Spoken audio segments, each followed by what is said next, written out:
What is up, guys? It is Quinn here, back again with another fantasy football video. And today I'm going to be talking about one player at every position who I think is going to have a major bounce back season. So these are going to be guys who, were drafted at a certain spot last year and really just underperformed that price. For whatever reason, I'll kind of break down why I think it happened, and then I'll give my reasoning for why I think they're going to bounce back. And, I think they're good values at their current ADP, because in fantasy football, I feel like a lot of the edges you're going to find in value come from players who kind of underperformed last year and people overreact, drop them way low in their rankings, when sometimes, players underperforming can come down to, a few small things, like just straight up touchdowns. Like sometimes touchdowns just come down to luck. And if you underperform in that department, you're going to perform less well for fantasy, and it may not even be your fault. So sometimes fantasy does come down to luck, and you don't want to overreact too heavily. So one player, one running back, one wide receiver, a quarterback, and a tight end. And let's just jump right into the video, starting off with a running back who I think is going to have a bounce back season, and it is going to be Dalvin Cook. And I know Cook wasn't horrible last season, but he definitely underperformed expectations. He was my running back 2 heading into the season. He was consistently picked as a top 4 running back, and he just did not live up to that high-end RB1 ceiling. Because if you're going like 2nd, 3rd, 4th overall, you're expecting that player to finish as a high-end person at their position. He did not do that. He was the RB11 in points per game for running backs, 15.9 points per game, when you were probably expecting, around 20 plus points per game. Drastically underperformed that expectation. But the thing that I think, leads me to believe that he is going to have a bounce back year is that his usage in 2021 was very similar to his usage the past 2 seasons. So I'm going to have a graph up here on the screen, and just looking at his rush attempts per game, basically 18 attempts in 2019, a little over 22 in 2020, and then in 2021 he was at 19.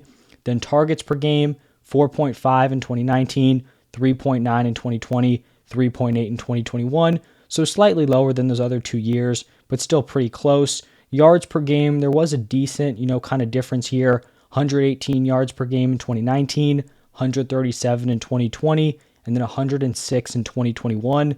Like over 100 yards a game, from scrimmage, that is not a bad number, and you can be a high-end RB1, getting in that range. The problem really comes in this next area, and it was the touchdowns per game. So in 2019, we see 0.93 touchdowns per game, so just under 1 touchdown a game. Then in 2020, 1.21 touchdowns per game. So those are solid, around 1 a game. Then 2021, he scored under half a touchdown a game, and that is really the main thing that led to that drop in points per game. So 2019, we're looking at 20.9 points per game, 2020, 24.1, and then like I mentioned, 2021, 15.9. So I think his usage is going to be very similar here in 2022, and he's currently being drafted as the RB6, but he's going late first round. So I think, RB6 is totally fine.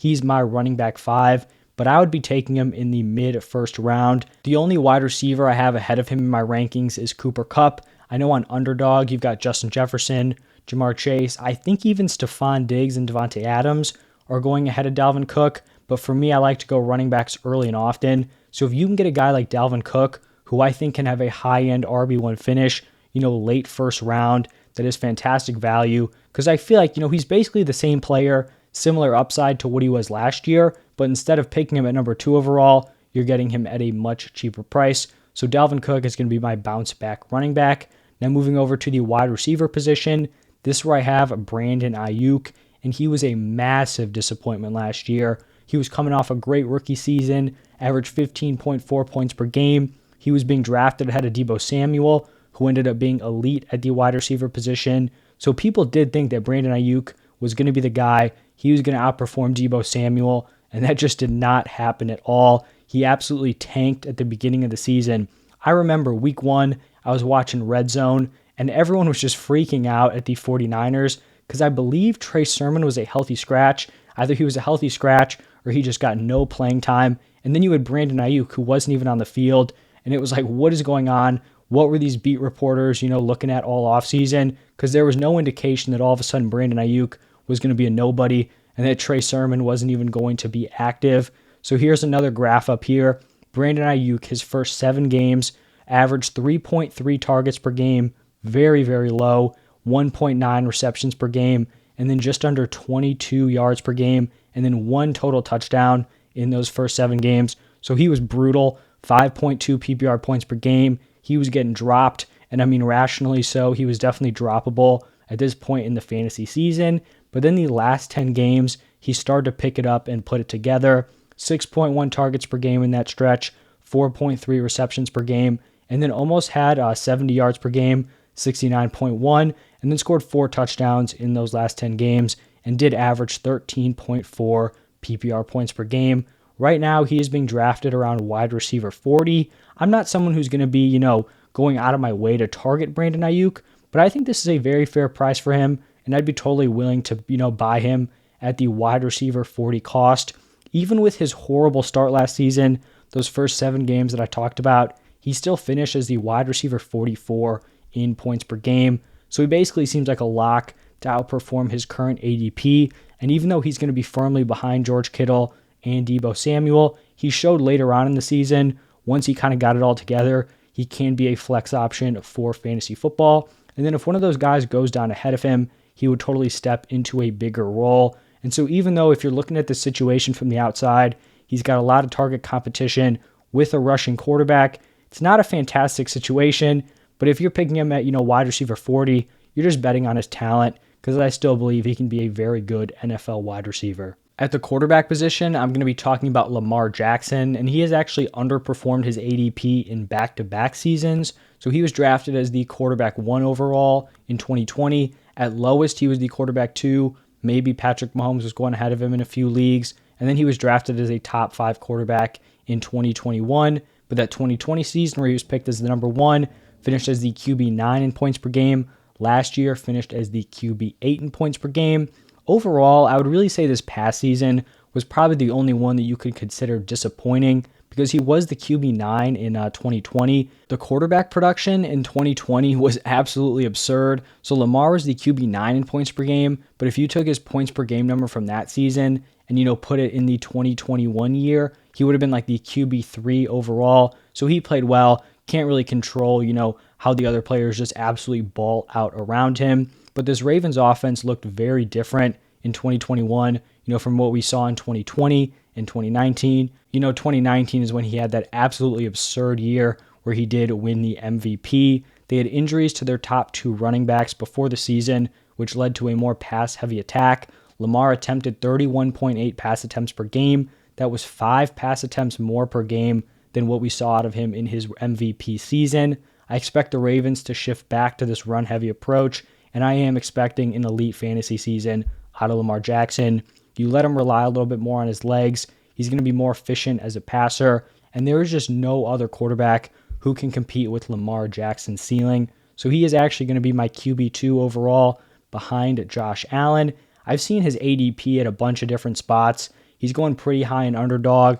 I know in other platforms he's going like 5th, maybe even 6th round. But if you're drafting him like outside the top 3 quarterbacks, I know some people, have Herbert in there, maybe Kyler Murray, Patrick Mahomes. For me, I'm shooting for upside at the quarterback position if I'm taking these guys kind of early. And so I think if he's going outside the top 3 quarterbacks, he is a fantastic value this season. And then on to the final position, it's going to be the tight ends. And I think my bounce back player is going to be Darren Waller.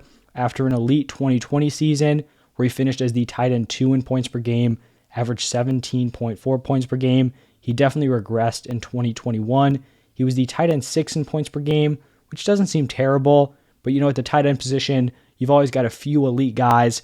And then once you're getting like tight end 6, tight end 7, it's kind of just a bunch of dudes in a pack. So Waller was just not special last year. Actually averaged over 5 points per game less than he did in 2020. So that is a major fall off. And for me, I kind of noticed 2 clear differences between the 2 seasons. The first one was that Waller could just not find the end zone last year, only scored 2 touchdowns in 11 games, which is crazy given the amount of targets he saw.